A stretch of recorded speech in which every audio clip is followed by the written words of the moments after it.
Sometimes the best stories in golf aren't found on tour. You'll find them at the back of the range. And here's your host, Ben Adelberg. Thank you again for joining me here at the Back of the Range Golf Podcast. I am your host, Ben Adelberg. This is episode 53. This is a special episode here at the Back of the Range. If you remember correctly, I told you we'd take the week off. We'd return on January 3rd, our first anniversary for Season 2.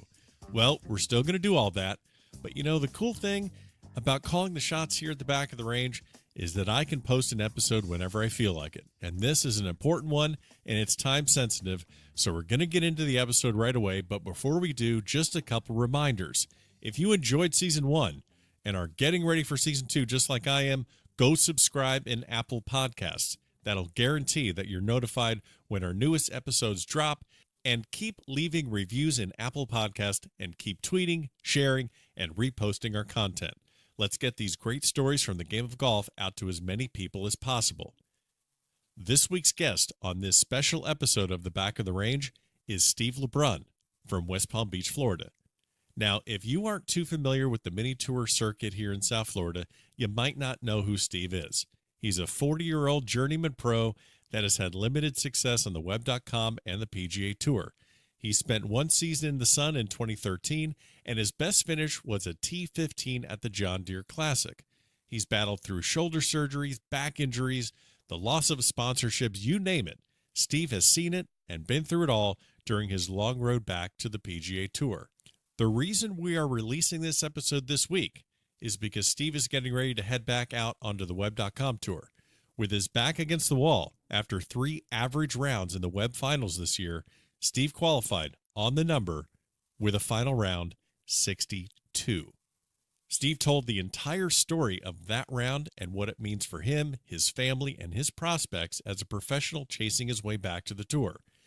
Steve will be playing in the first 8 tournaments on the Web schedule, so I wanted to make sure everyone is tracking his progress early in the season. Needless to say, we will be sending tons of serious back-of-the-range mojo his way. So for those of you that think that the life of a professional golfer is glamorous at all times, full of private jets, courtesy cars, and endless endorsement deals, well, during this episode, Steve draws back the curtain and reveals what life is really like for golf pros chasing the dream. So Steve, welcome to the Back of the Range. How are you? I'm doing good. I've had a whirlwind here the last couple of weeks. So, well, we're going to get into a lot of that. So let's level set for the listeners. So we're recording this episode in December in South Florida, where everyone hates us because we have the great weather and we just get to go play golf all the time. So you're here at Bear Lakes Country Club. It's in West Palm Beach. They had their pro scratch event. Obviously, you are the pro in this event. This is kind of a silly season, kind of a fun thing just to do on an off week. So who'd you play with? Give me a little bit of information about just your week here at Bear Lakes, and then we're going to get into a bunch of stuff. But tell me about your current week. So I played with one of my old sponsors. His name's Keith Eason. We always have fun. We don't necessarily have a chance. He's about a 6 handicap. If he plays good, he may make 1 or 2 birdies around. So if he does that, we may have a chance if I make 5 or 6, and we don't bogey the same hole, which we tend to do a lot of the time. Okay. So our scores sometimes are not as low as maybe they should be, but yeah, this is always a great, like you said, fun event, kind of almost to the off season, and it's always something good to come and play in with the opportunity to, you never know, you may hit the right shot at the right time. Well, you did hit the right shot at the right time. So we're here. We are here also with Scott Turner. He's the owner-operator of the Minor League Golf Tour. He was episode 51. So if you're listening and you want to go catch that episode, it is at thebackoftherange.com. That's episode 51. And so this is a pro scratch event. Yesterday was it's best ball for both rounds, correct? Yeah. Okay. Both days. So yesterday you said hitting the right shot at the right time. Just to kind of level set and give listeners an idea of what you're capable of, I believe you had a 2 on one hole yesterday. Which hole was that? Well, it wasn't a par 3 and it wasn't a par 4. It was actually a par 5. Okay, so doing the math, that's almost like a double eagle. Yeah, almost. Okay, yeah. So what did you hit? What happened? Paint the picture on that one. All right, well, we weren't really doing much. We were only 2 under, and we were on our second to last hole. And I had kind of been waiting for that hole because it was kind of one of the only par fives that was for me, that was sort of gettable. Sure. You could reach it in two if you hit a good tee shot. And I hit a great tee shot down the right side. Got down there, it was 223 yards. Okay. Little helping wind. Pin was up front. And these greens out here on the links course are so undulating. There's mounds everywhere. And you could hit a good shot that catches a mound and goes, 30 feet away, or you could hit a really bad shot and it comes to a foot from the hole. Right. Well, I step up with a 4-iron, just hit it perfectly, right at the hole. I mean, it was turning in a little bit, but it was never left the stick really. And it disappeared. Then it showed itself again, and then it disappeared again. And we were all like, what? Did it come up short? Right. Did it catch one of those mounds that I was talking about? Did it go long? Where is it? Oh, whatever. I hit a good shot. Sure. We weren't doing much. We were only a couple under. So we start driving up, and there's two guys that are short of the green. Two balls that are short. We don't know whose they are. Right. And then the guy I'm playing with, he had a wedge shot from like 90 yards, and he hit it up there. So we start walking up, and we see the ball in the green from my partner, and the two balls that are short. So I'm like, it's got to be one of mine. It's got to be. It must have hit short. Right. Came back. That's Peeled why it back. disappeared. Okay. Yeah. So they start walking up. They grab a wedge and a putter. The two other guys that we're playing with in the other group, and they're walking up, and they look down at their ball, and oh, this one's mine. Mm-hmm. The other guy goes, oh, this one's mine. I'm like, where could this golf ball be? And in the back of my head, I'm like, it was right at the hole. Could it have gone in? Maybe, but. Right. So we walk up, and the front edge of the hole was just torn out. Destroyed. I mean, it was destroyed.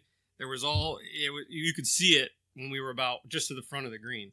And we started getting closer and closer, and the guy's like, man, I think it's in. And we got right up to it, and sure enough, the ball's sitting in there, cup's blown out, dirt down in the bottom of the cup. And I'm like, it's crazy. So we all went nuts. It was even the guys the other two guys that weren't even on my team. First double eagle, I'm assuming? No, actually. Oh, yeah.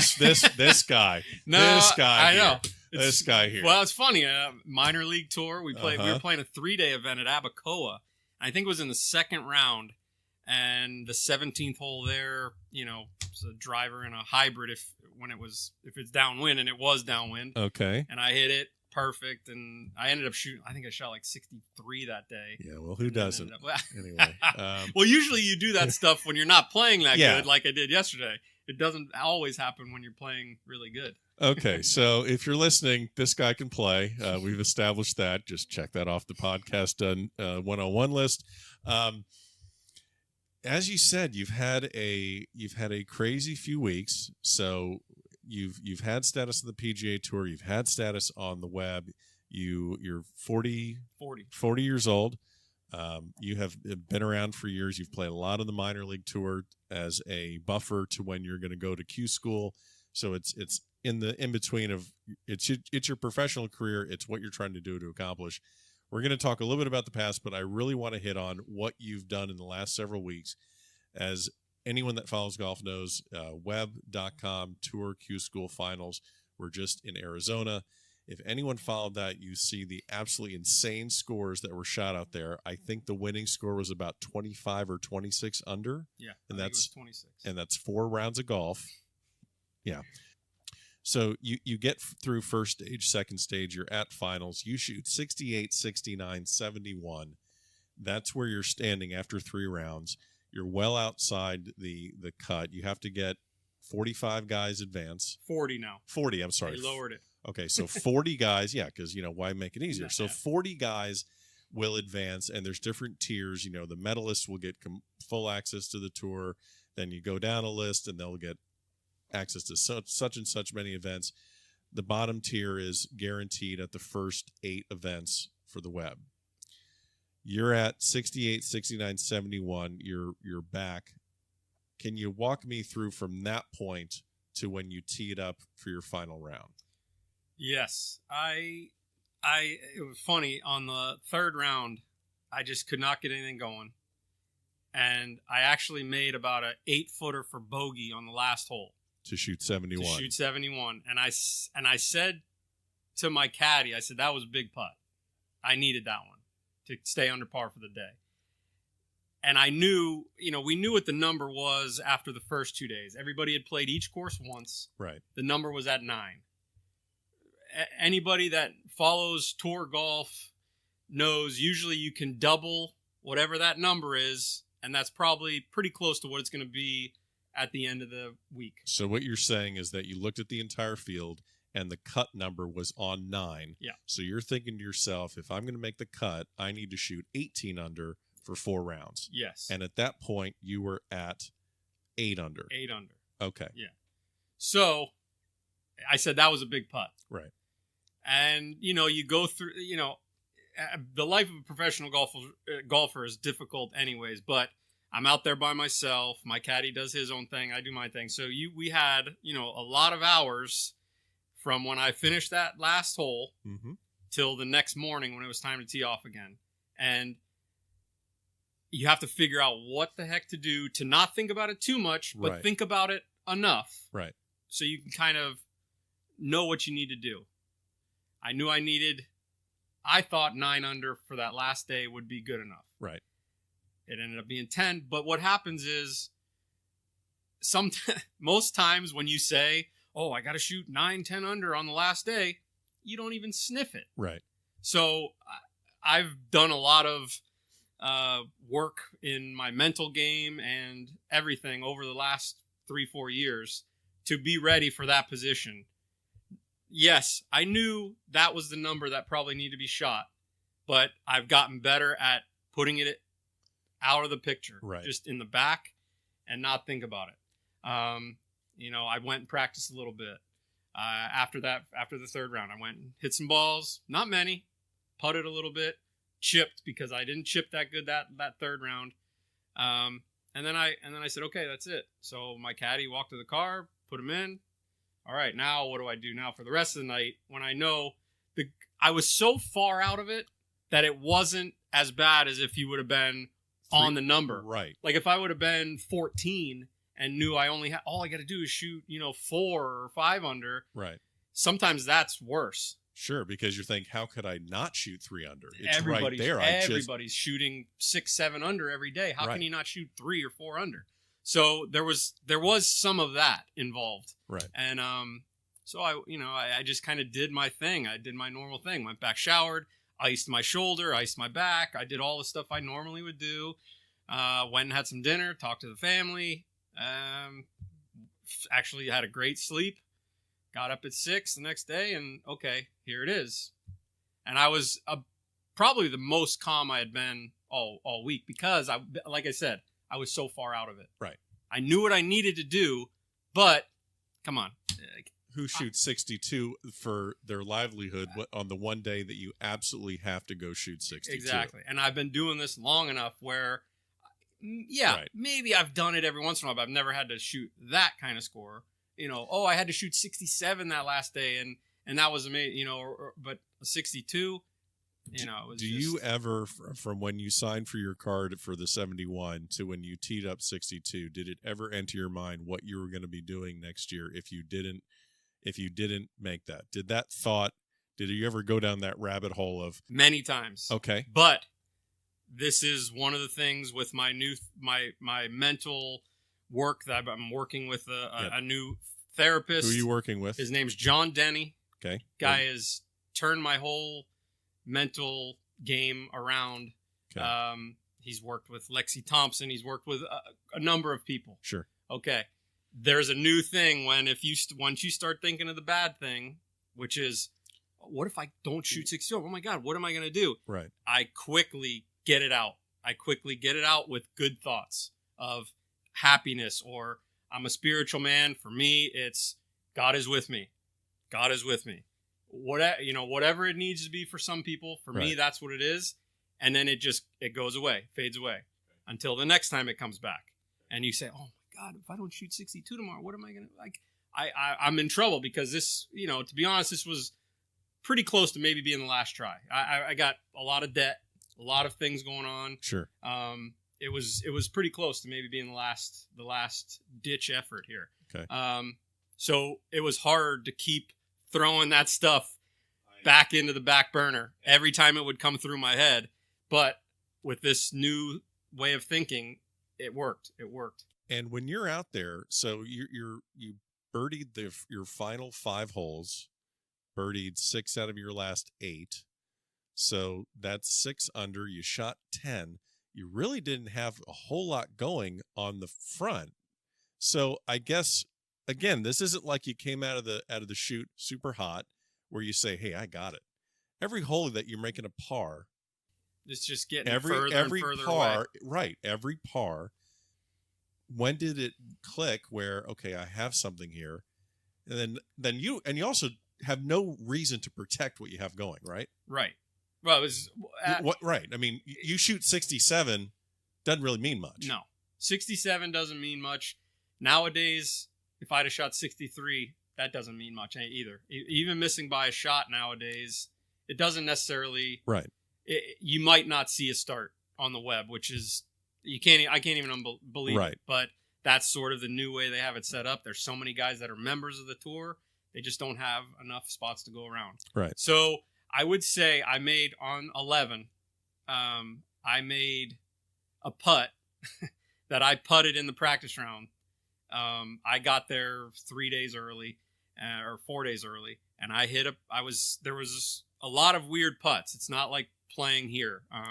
I enjoy playing here because I can see the Bermuda the grass. Yeah, you're a native South Florida guy, and this thing for your livelihood's in Arizona with mountains, and it breaks towards here, and then this, and you're looking at a hill that's at the back of the green, but somehow the putt goes towards that hill. Right. So, and this was that putt. It was about 25 feet. I hit a good drive on that hole, and I had about a 9-iron, and I didn't hit a good 9-iron. It was 25, 30 feet left of the hole. But I knew the putt. I got there. I opened my book. I looked at it. I'm like, oh, that's right. This is that one that there's no way it can go left, but it goes about a ball left.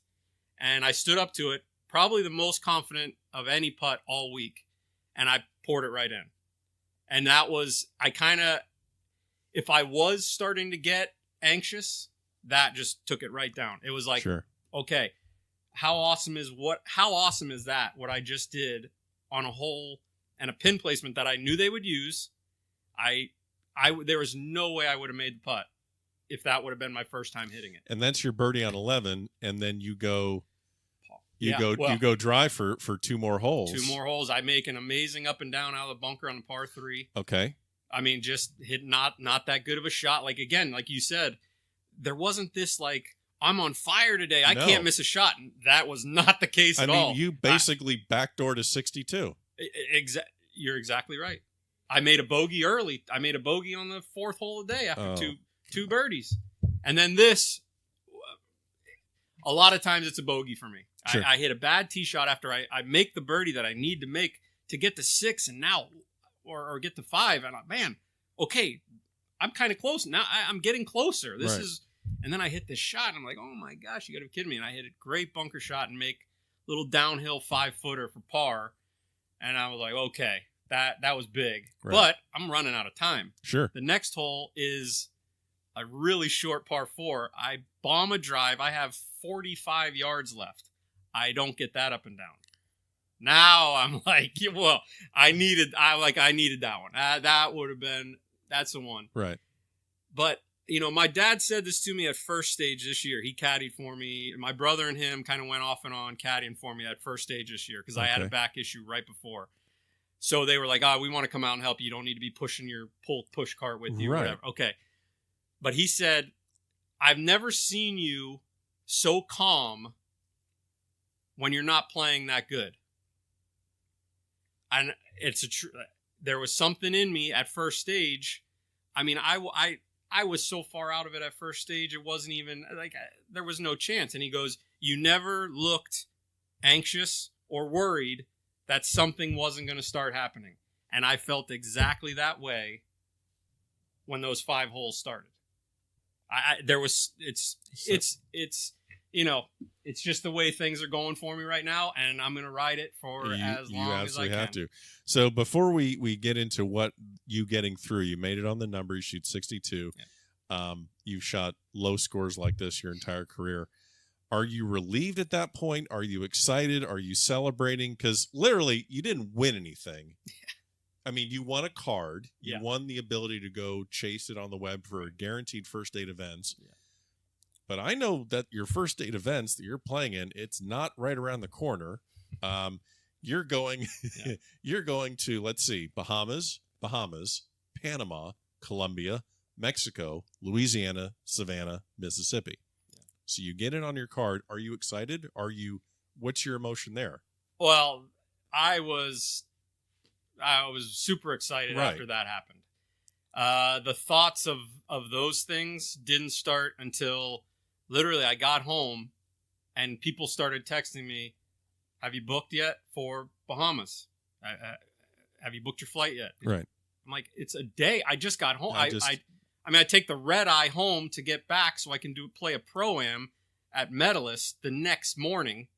So, and the guys are saying, well, you got to book it now. And I'm like, right. What? I just got it. I'm wearing yesterday's clothes. Yeah. Dude. I didn't sleep. I haven't slept yet. So, then it starts. Oh, okay. Now we're sort of back to reality here.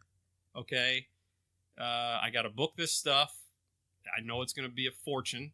Right. I don't have really anything right now as far as funds. Right. And so Scott and I have talked about this before, but that's the life of a professional golfer in what not every professional golfer, but someone who is in my position.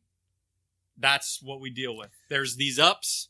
But then there's sometimes if you haven't never really won on the big tour or anything, you have these down times where it's, oh, that was so amazing, but oh man, okay, I got to figure out. It's amazing, but it gives you now. It's like this amazing thing that happened to you, but it also presents you with a handful of problems, another burden. Right? Yeah. So people, and it's been really fascinating this year. I mean, I am just closing out the first year of this podcast, and I've spoken with, professionals, amateurs that played professionally, and just the aspect of not understanding what goes into playing professionally and doing this for a living. So just to kind of step back, have a little fun, and tell a couple fun stories. You've been playing professionally for about 20 years now. Off the top of your head, can you think of the worst lodging situation you've ever had while traveling and playing professionally?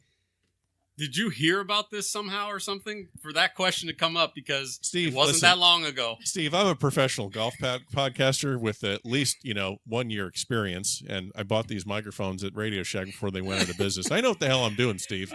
So you and your 62 and jarring 4 irons, that may be good with what you're doing, but over here on this side of the table, all right, I got my shit together. Well, so let's hear about your worst lodging experience.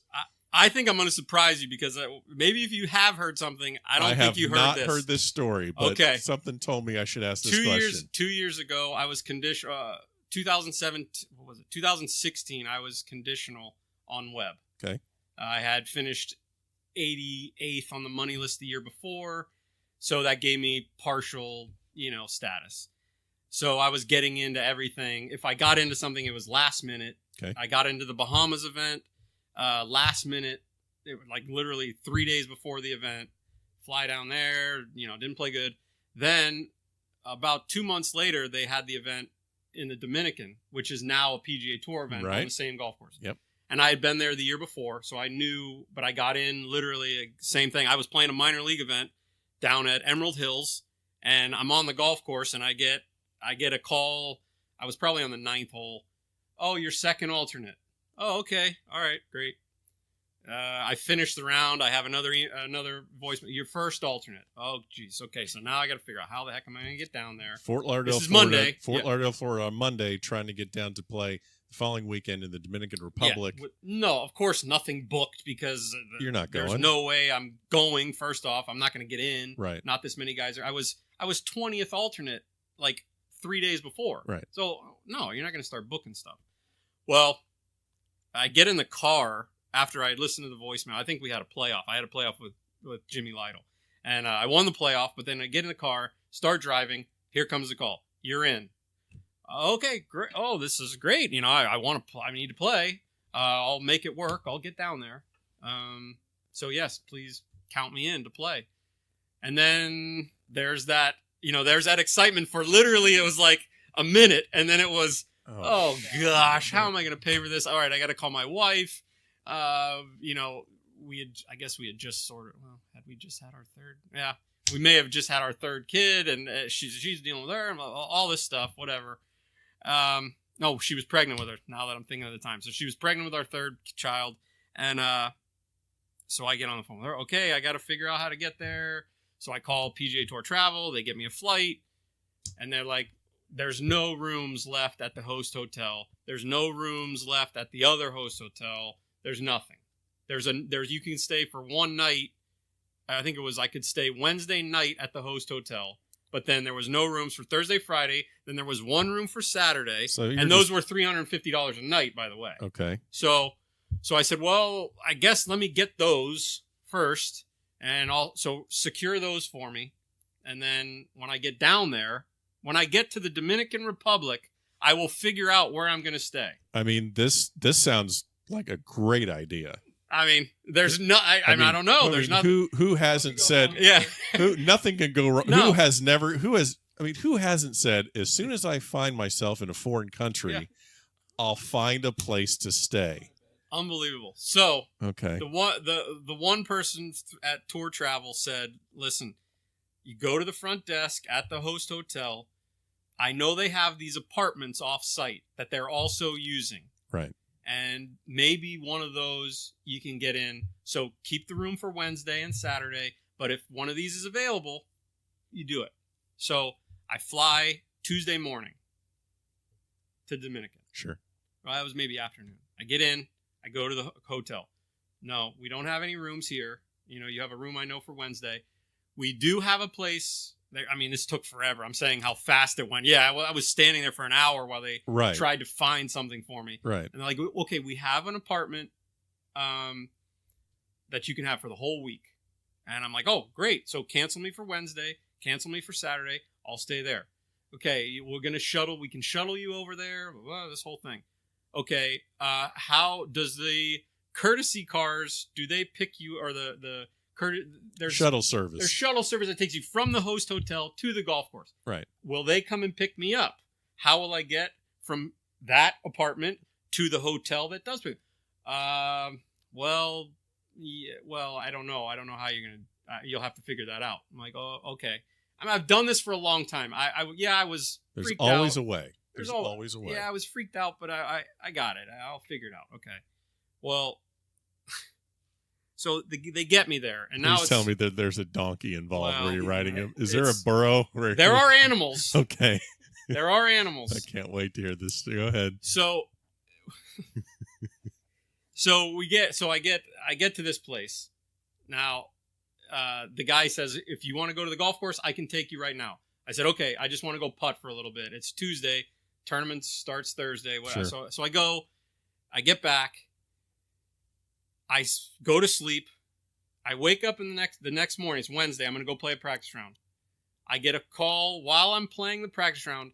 The owners of the apartment that you were staying in have decided to come home, and you need to get out of that apartment within the next couple hours. But we have something else for you. Don't you worry. We got you figured out. We got you another spot. By the way, were you basically illegally squatting at this apartment? And they just didn't tell you? Well, squatters don't pay anything. I paid 250 nights. Oh, God. $250 for the first night at this place. So I don't know. It's a different type of squatter. It's a bad squatter who has to pay. All right, so you get out of there. I go back. So I get back to this place. I gather up all my stuff. Somebody comes, takes me to this other place. I have to return the key. Now I'm even further away. I say, you got to take me to the airport. I got to get a rental car. So this is Wednesday. This is literally like the event's about to start. And so I'm in this new place, whatever. And they take me to the airport. I get a rental car back. Now it's, 9 o'clock at night. I get into bed, and there is the biggest frog I have ever seen in my life in the bathroom which is right next to the bed. Like there's a little doorway with no door into the bathroom. No. Yeah. And I'm like, I don't like frogs. I'm going to tell you that right now. I don't like frogs. I don't really like snakes. Breaking news I don't really here like at the Back of lizards. the Range Golf Podcast. Amphibians are not my friends. Gotcha. Okay? I know they're not going to, attack me. Well, I don't know that, actually. That's why I'm scared of them. Okay. Anyways, this guy is big, and he's right there. I'm like, I can't. How am I going to sleep tonight? I fell asleep on the couch in the living room at 3 a.m. I had, I think, at 8 o'clock tee time. Get up, go through my warm-up routine, do all that, get to the golf course, come back. They have, whoever the housekeeping was or whatever, has opened windows. There is bugs now everywhere in the room. I go nuts. I didn't play that good the first day. I'm there now, and I'm like, I'm getting out of here. What am I going to do? What are you going to do? I call the hotel. Somebody is left. You can now come over here. Sure. For $350 of course. A night. Of course. But you can come here. So I say, I got to get out of here. I can't do this. So now I get there. I keep the rental car at the hotel. And it was just a nightmare. One thing after another. Like, I get this great opportunity, and then it was one bad thing after another. And never should have gone, right? I mean, I think that week they wouldn't give me a discount on anything or anything. I went to the office people. I said, this is ridiculous. You put me in a place that you say I can have for the week, and then you say the owner's coming back. Then you put me in a place with wildlife all over. That comes. I guess it comes with the territory. I don't know. But so this is a great story, but it also illuminates the other fact that if people are watching professionals on the PGA Tour, web, whatever, and they think they got the clothing deals, they got the travel deals, and they're on corporate jets and stuff like that. You have 8 tournaments coming up. Can you maybe explain or anticipate or even project what the cost of something like that is before you ever tee it up? And you have to make a cut to make any money.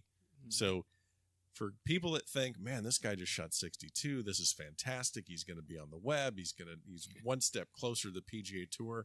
What does it look like for you for the next 8 events as far as a financial commitment to even just get there so you can recoup cost and keep yourself on that list where you get more conditional starts? Yeah, more starts. It's going to cost a lot. And I've done it, like I said, I've done it long enough for over the years. I know how much it costs. And you spend a lot of money out there on tour. I mean, if you have a week where, say, you miss the cut, you're going to spend anywhere. I mean, the caddies now are costing $1,000 just if you miss the cut. They're just $1,000. Hotels, you can get cheaper hotels. Now they got all this other stuff. Airbnbs. There's tons of things, but you still got to rent a car. You got to eat. I mean, there was most years on the web you could spend anywhere from $50,000 to $80,000. That's just in your expenses. So the problem with that is guys that have a pretty solid year out there and maybe make $85,000 and they keep their card for the next year, they have basically not made a dime. And that's the case all the time. Now, I get it. We're trying to find these amazing golfers that are the leading money winner. They win 2 times. They make $300,000. There's always stories like that. There's always guys that do that. Right. Now, for whatever reason, they've been able to do it, and I haven't yet. But so I've had a lot of those years where you make 85 and you just spent 70. Sure. And it's not. You think it's a good feeling because you're staying out there and you're getting another year, but it's really you really sometimes you're in the negative when it's all said and done after you've paid your bills and you've paid your mortgage and you paid everything like that. So as far as these first few events, I was looking up the rooms. I mean, they I don't want to. They really should have held some rooms for us guys that got their card out there. Of course, because the guys that kept their card from last year booked early. They booked 3 months ago, and they got all of the. I say cheap. They got the They least got the room expensive. block. They got the room block that they had reserved. Exactly. Right. And you know, those, you can deal with those prices. Now I'm looking, the one hotel that I'm probably going to end up is $255 a night. That's before tax. So you go for 7 nights, that's 300. I mean, you're already in almost over $2,000 just on your hotel. You're basically looking between your caddy, your car, your flight, at least $5,000 an event. These Bahamas ones, yes. Now Panama, Colombia, much fine. Yeah. I've been there plenty of times. I've played those events a lot. A lot of frog sanctuaries down there in Panama and Colombia. Well, the rooms are, I don't know. The rooms are better there. You didn't play. You didn't go to UF, did you? There you go. No chance of that. No. But anyway, but those 2 weeks, fine. You can manage those. So you figure out ways to do it. But these first two, now it's great to go to the Bahamas, but it is not a vacation. No. I mean, you spend about as much as a vacation, but it. Well, and it's fascinating because, I look at this schedule that you have coming up here. I'm thinking, man, that's a cool, like, Latin America golf trip, and hitting Louisiana, and Savannah's a cool city. Do you even get excited about the fact of where you're going? You're going to work. Yeah. That's a good question, because there is the last few years that work. Yeah, it's become that more this year. I don't plan on having that feeling. I'm going to try my best to enjoy where I'm at. Right. Because 2 years ago or last year, I wasn't in that position. I think, and that's another mental thing, I'm learning, and it's that's fine. But yes, I got status. I made, what was it? It must have been 2015. I had full status in 2015, and it was such a job because I was so freaked out about every little thing, the money. Right. I can't afford. I had a sponsor that wasn't staying on board, and it becomes that, but you don't want it. No. You never want to say to someone, I got to go play golf now in the Bahamas. I got to go work. Yeah, I got to go to the Bahamas to play this tournament. Oh, no. It's going to be expensive. Right. And it's not where I would choose to go, but I'm going to be excited. I'm going to go give it my all, and I'm going to do the best I can. Absolutely. But that's, yeah. You mentioned sponsors. They come in handy because you need the support, the financial support to get yourself in a position to make it to the next level. Without that, you need that financial assistance. How much does that affect your mentality when trying to go do your job, knowing that it's not just you, but you have a sponsor? How do you even find sponsors? I mean, is it just relationships? Well, the first one I had right when I graduated college, he was my old all-star baseball coach. Okay. And we stayed close with his family. And I got done with college. I had a good senior year, and I had said that I wanted to try it. He goes, okay, I'll give you a little bit to get started. Sure. And I had him for 6 years, and we did the same thing. It was always a small amount, but it was enough to sort of, get you started for the year. Right. And then the other one is through my coach. Okay. I met somebody, and then playing in this actual event that we're at here today, the Pro Scratch at Bear Lakes, I met my most recent sponsor when we played together, and he was with me for about 4 years. So, but the last 3 years I haven't had anything, and it's tough. It's tough because of what you have, like we just talked about, how much you have to somehow set aside to pay for the year. And it's just, unless you're winning and unless you're finishing top 5, and that's what people don't understand, is that we're not all, rich, and we're not all having the time of our life. Right. And, going to Ruth's Chris for dinner every night and all these things. I mean, there's nights when you're having Wendy's because you're trying to save as much as you can, and that's not what you should be eating before you have to go walk 18 holes and play in a tournament. I mean, you can, and I've done it, and sure, I've played okay doing it, but the guys that are really, they have help. The guys that they have help somewhere. Right. Wherever it comes from. But most of them are just through relationships that you know somebody. I have, I'm keeping my options open right now. Like actively looking and Sure. speaking to people that I know, people that I've played in pro-ams with in the past. Does your business maybe want to help? Anything. And, nothing's come up yet. But again, since I got this status, it's been a week. I mean, it was this time last week when I was probably making the last putt on the last hole in Arizona to get it. Right. And I've been nonstop since then. So I haven't really had a time other than just texting people, emailing people, talking every once in a while to some people about, is there any possibility of this happening? Because I got to start booking flights. Right. Absolutely. And if not, I'm just going to be, last night, my wife and I we're going through the credit cards and how much do we have left on each one? Like, where can I put the hotel? Where can I put the flight? So as much as it's so exciting to be back out there, there is a lot that I'm thinking about right now, and it stinks. And you gotta just be thinking about golf. Yeah, exactly right. You have to think about playing golf. Yeah. Let's talk a little bit about golf fans see that someone has status, or they miss a cut, or they drop off a tour, then they reappear. Everyone may think that, okay, well, that guy didn't get through Q school this year, and then next year they just go to Q school. Well, it's not like you sit out for 12 months and just watch the PGA Tour on TV and then okay.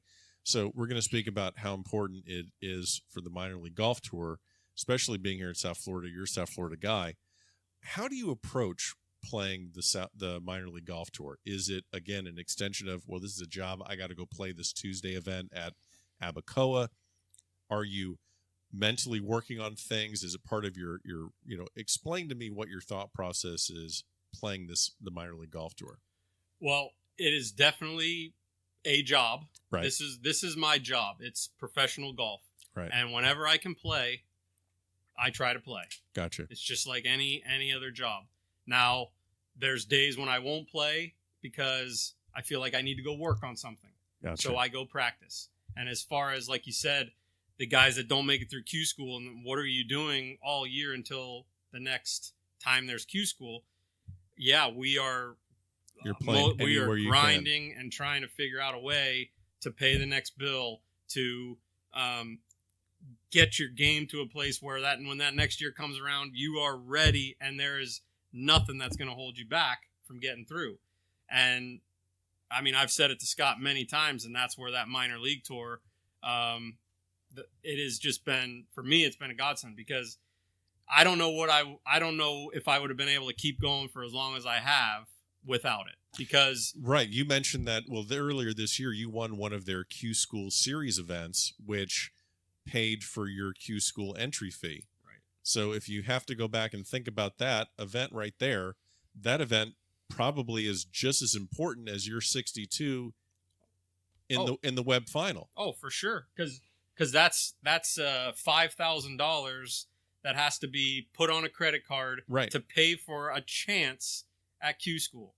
And Scott puts on an amazing, he does it four or five times a year, where we have a chance to put up some money, and if we win it, you got Q School paid for. And I mean, it is, we talked about it, the burden that's lifted when you know that $5,000 for Q School doesn't have to be on a credit card, because we all know how hard it is to get through Q School. Right. Sometimes that $5,000 is just like, oh, here, PGA Tour, here's $5,000. It's a donation. I'm just going to donate $5,000 to you because I'm a nice guy.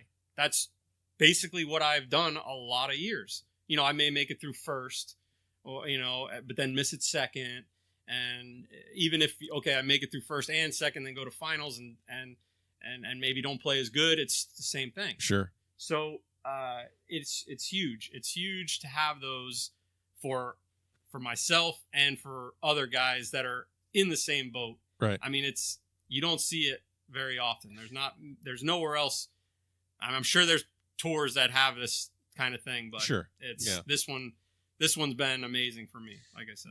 All right. So just to kind of illustrate the scores and what you're doing during the year when you're not on a tour where people are maybe seeing what you're doing on the web or whatever, you're like, I believe you're about either number 2 or number 3 in career earnings on the minor league golf tour, passed over 200,000 recently. You've won over 70 over 70 wins, but just to illustrate, these are a couple 3-month stretches over the last couple of years. May 2017, for about 3 months, you won 6 out of 17 events with a scoring average of about 68.7. And then this year, leading up to going to Q School, you win 11 out of 25 events. That's, I'm going to try and do the math right, but that's just about half. And then a scoring average of 67.1. I mean, and everyone that's reading that and listening to this saying, how is this guy not just kicking the hell out of people on the big tours? So. Yeah, I know. Well, you just said it. Now I'm thinking, why am I not kicking the heads into everybody else? Okay, well, hey, but we're going to ask the tough. We're going to have to ask the tough questions. No, but there whatever it may, whatever that is, or whether it's a nerves thing, or whether it's a financial thing. How much of it is just being local and playing Bermuda all the time? It's big. Yeah, it's a big part. I mean, since I've been playing the game, I've played a lot of the golf courses that we play on the minor league tour. Right. But I don't care how well you know a place. Most of those wins were by one. I shot a 62, somebody else shot a 63. I shot a 64, somebody else shot a 65. It's not like we're trying to figure out where that is, and that tour is so competitive right now with young kids that are coming out of college that maybe just haven't had a chance to go to Q School yet, or they move here, they move from the Northeast to, like, I want to be a professional, I got to find something to play in. They're hearing about the minor league, they come down here, and these kids are hungry and they're fighting.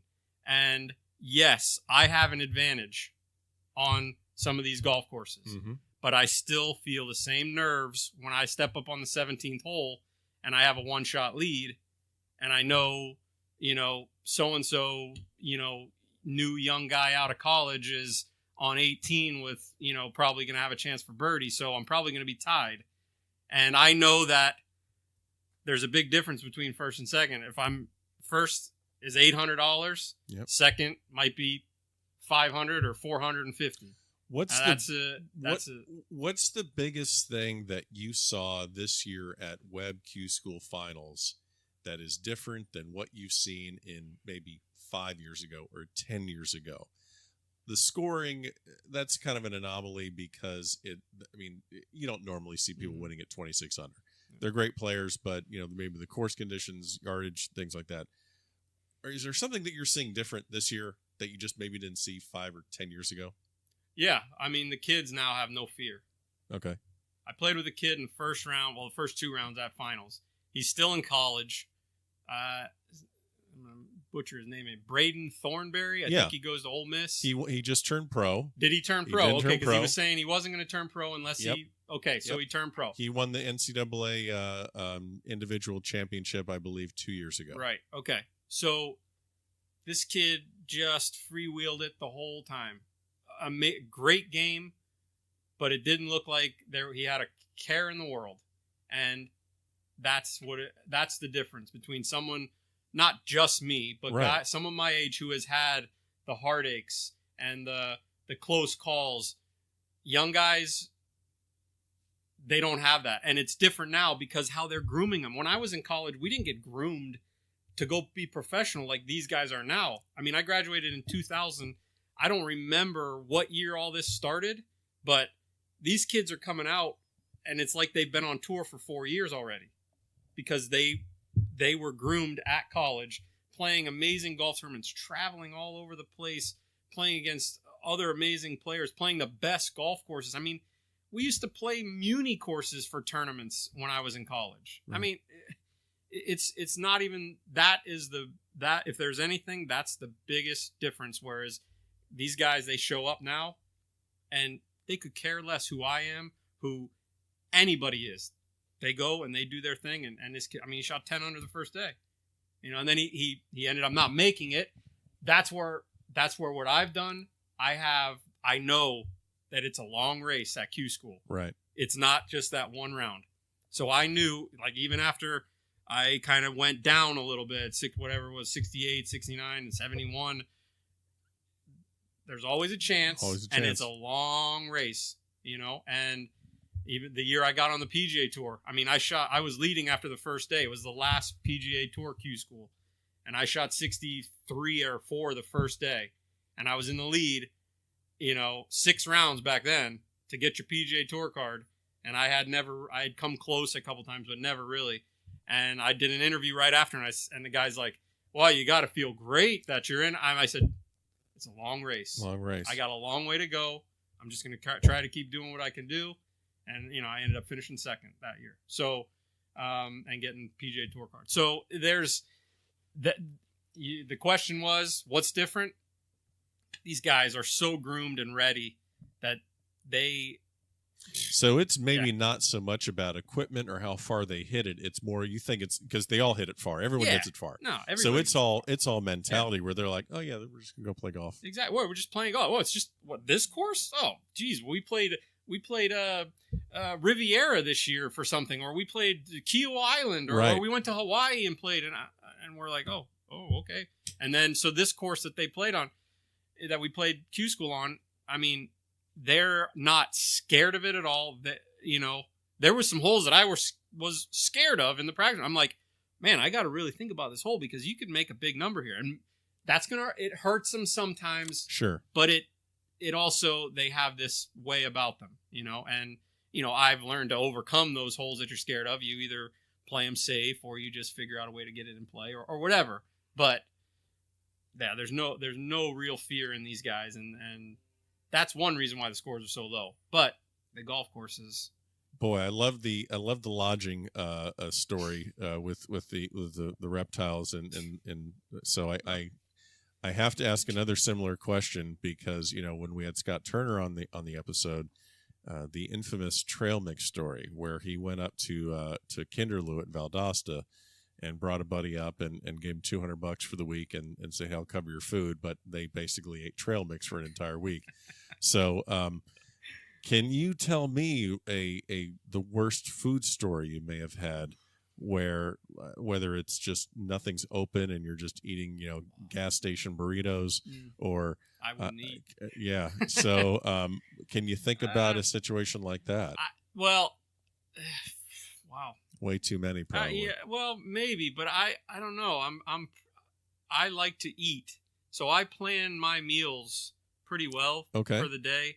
Whether it's whatever it's going to be, whether it's going to be a lousy eating day or if it's going to be a good eating day, or if I'm going to skip lunch because I know I'm going to go somewhere good for dinner.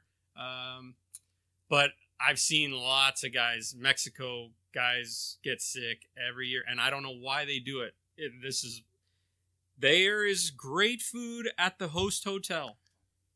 Okay, yeah, you're going to pay a little bit, but we all know what can happen to you if you eat the wrong thing in a different country. Yes.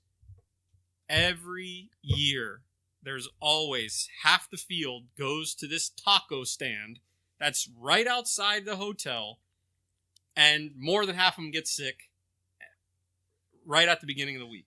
Some of them, they have to withdraw. Oh, my God. But I'm just like, what? You got to, what are you doing? And they hear the stories like, oh, yeah, my buddy last year got sick. Well, why would you go there and eat? You got to be. Well, that's maybe they got better. Yeah, they cleaned up a little. I looked it on El Yelpo, and exactly that's racist. Yeah, I'll edit that out. That's shit. Yeah, I looked on El Yelpo. I looked on Yelp, and they've really they've improved. Yeah. You can't really play golf in Latin America or Mexico without rain pants in your bag. Is that true or false? Oh, I always bring them. Yeah. Oh yeah. Oh yeah, you have to. Panama, it rains at some point every time. Yeah, I was actually going towards you shit your pants. That's kind of the direction I was going. Oh yeah, my bad. Yeah, that's okay. No, we're right. gonna. I would never. I don't because I would never do something like that to put myself in that position. You're a veteran. You're man. A veteran, man. Wily veteran. I'm not gonna go eat at the taco stand. I'm not gonna wait to eat too long when all the restaurants in Panama are closed. Yep. No, I got it. So you're looking forward. You got these 8 events on the web. You said you want to think positive about it. You want to think about the opportunities that lie ahead, not the details, the financial details that cause you to or that you're going to have to deal with to get to that point. What's the one thing? What's the one person you're looking most forward to seeing? What's one of the courses you're looking forward to?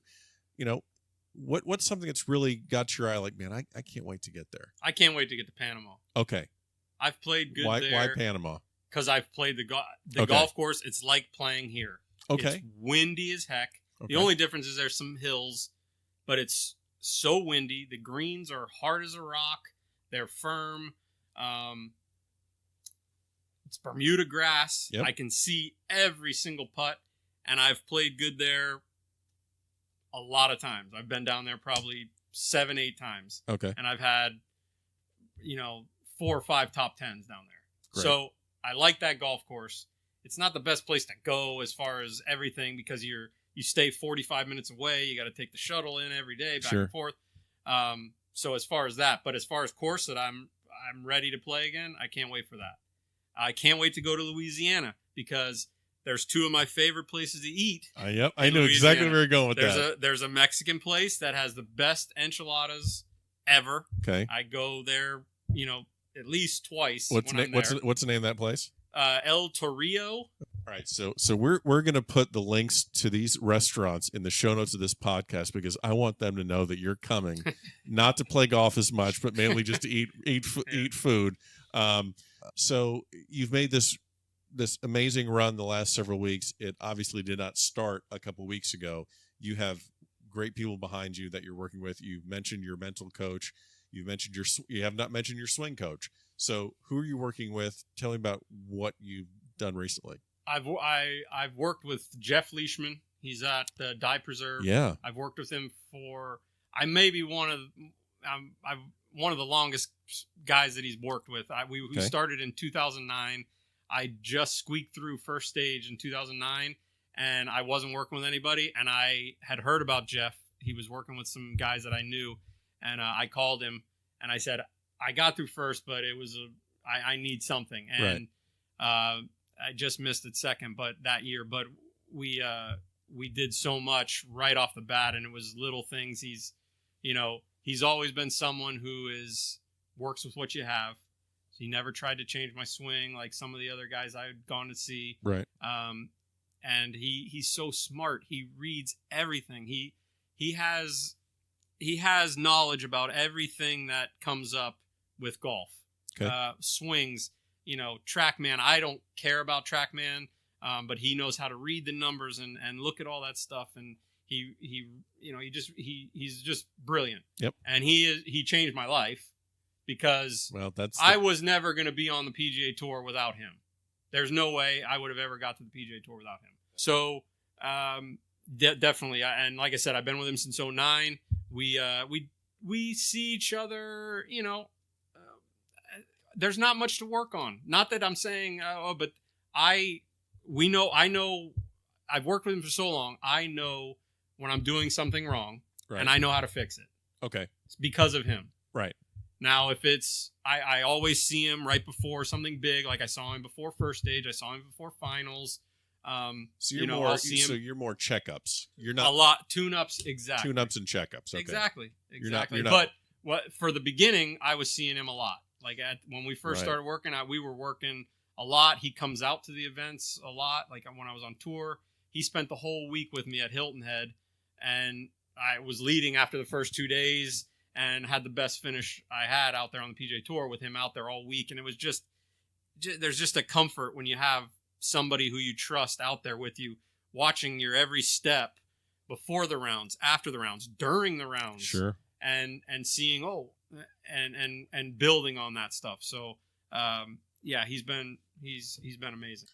So we have a segment at the back of the range that's called the Quick Bucket, casual and light and just silly questions, but I enjoy asking them, and we've gotten to some serious topics during this episode, so let's just completely eradicate all that nonsense and just have a little fun here. So would you rather see Roy McAvoy win the U.S. Open in the movie Tin Cup, so change the ending of that movie, or would you rather completely eradicate the existence of Caddyshack 2?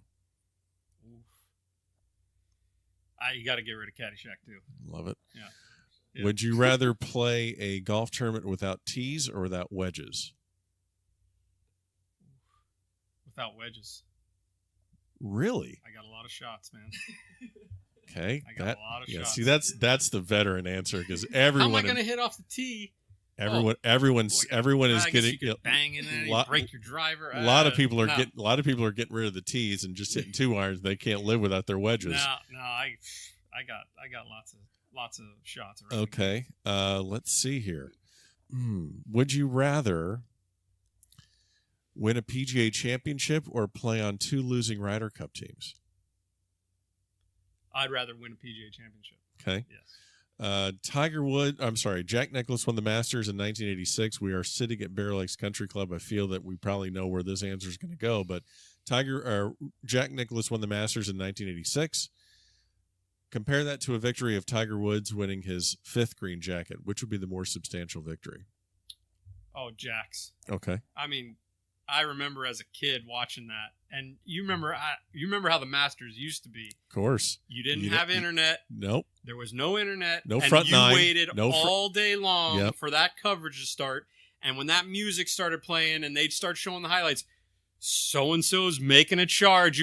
I'm getting goosebumps right now just saying it because I can remember those. That made me love that tournament so much. I mean, everybody loves the tournament, but I loved it so much more then than now. There's just I get it. You got to do it now. You got to have all the coverage, and I do like seeing all the holes and stuff. But I remember, man, when they would come on right when that coverage starts, and it's like, oh, Nick Faldo's making a charge here today, and then when it was Jack making a charge on that Sunday, everything just shut down. That was crazy. We've talked a lot about the minor league tour. We talked all about the web, but I can't let you off the episode without giving at least one story from your time on the PGA Tour. This could be completely random to someone you played with, a place you played, just any fun anecdote about that. That's exactly where you're trying to get back to. Maybe something that you want to get back to, a tournament that you want to play again. Well, first of all, the one that I can't wait to get back to is Pebble. Okay. I know a lot of guys don't like to go and play it because you got to play 3 courses and you got to put the pro-am and all that stuff. That place is magical. Yeah. All 3 of those golf courses we play, unbelievable. The first time I played Pebble was when I was on the PGA Tour. I cannot wait to get back there. That place is so special. I didn't even play that good, but it didn't matter. I birdied the 18th hole in the tournament. It was just awesome. Just couldn't have been any better. I can't wait to play another U.S. Open, Pebble, this year. I am so fired up about that U.S. Open. I played the Open at Olympic, and that was the best. That was in 2012, best experience ever. Webb Simpson. Yeah, I shot 1 under in the 3rd round, moved up the leaderboard, made the cut made a 40-footer on the last hole on Friday to make the cut on the number at 8 over. Oh God. Yeah, and 2 holes before, I made a 50-footer for par to still keep stay it in going. it. Yeah. Golly, something on tour. I mean, there was so much. The things that I remember most about the tour was how I finally got to see how it really is. Right. When you're watching PGA Tour on TV, they're really only showing the guys that are birdieing everything, right, hitting every shot perfect. I am not going to name any names, but I played with so many guys that are PGA Tour winners, and they hit a lot of bad shots a lot of the time. Right. And it just showed me, for real, finally, it does not have to be perfect. And you draw the curtain back, and you look by the curtain like, huh? Yeah. Oh. Because you're thinking just everything. Everyone's sitting at 310 down the middle. Oh my gosh! And just everything's. And just... I had Mondayed into events before, sure, and I played the Open in 2012, so I'd seen it, and I'd go and watch golfers, and I'd see some bad shots, but until you're in there, and I've finally reached that pinnacle. I'm on the tour. I'm actually playing with these guys full time, and I'm like week to week, and you're like, this guy is doing this, and he's multi-millionaire, and I was like, oh, it kind of was a calmness. It was like, sure, oh, I don't have to be a world beater. Exactly, you do not have to be perfect in that game on the PGA Tour and even if you're not perfect for 3 weeks, right, it only takes 1 week out there. And that's where a lot of those guys, they stay out there. They have 3 hot weeks a year, and they miss a bunch of cuts, but they could care less about the missed cuts. They're only playing for that. They're playing to keep playing themselves for in those that big ones. 60 to 100 range. And Exactly. And three top 5s or 3 top 8s will do it every year. before we close the episode, what is one thing that 40-year-old Steve LeBrun would like to say to 25-year-old Steve LeBrun? What I just said. You don't have to be perfect at this game. I used to try to be so perfect with everything, and I didn't work hard enough on my short game when I was 20 as a pro, because I hit it really good, but you learn that there's down times when you're not hitting it good. And if I wish I would have worked, Steve, work on your short game when you're 25 That's a awesome. little harder. That's Don't awesome. sit on the range seeing how pure and how awesome you can hit low 3 irons into a little cubby that's on the driving range. I can probably count on my hand how many times I had to hit that shot ever in my life. Right. Not that many, but if I would have just sat there and worked on some easy little chip and runs, who knows? Sure. So I'm working on them now. Gotcha. Well, Steve, I appreciate you joining. This is great episode, great insight. We will definitely get some mojo from the Back of the Range listeners headed your way as you start the Steve LeBrun World Tour on the web.com. And please, Expedia or Airbnb or Hotels.com, hook this guy up with a frogless hotel room and no more burritos and don't drink the water. So, Steve, thanks for joining us, and we're going to follow you for the next year and get you on the PGA Tour. Awesome. Thank you so much. Appreciate it. And there you have it. Our final episode of Season 1. Special thanks to Steve LeBrun for joining us this week. We wish him the best as he chases down that PGA Tour card. He's playing the first 8 events on the web schedule, so make sure you tune in and follow him. Wish him well. Shoot him a message on Twitter. All of his contact information is in the show notes of this podcast. So, for the final time in 2018, thanks so much for joining us here at the Back of the Range. We will see you next week for Season 2 here at the Back of the Range.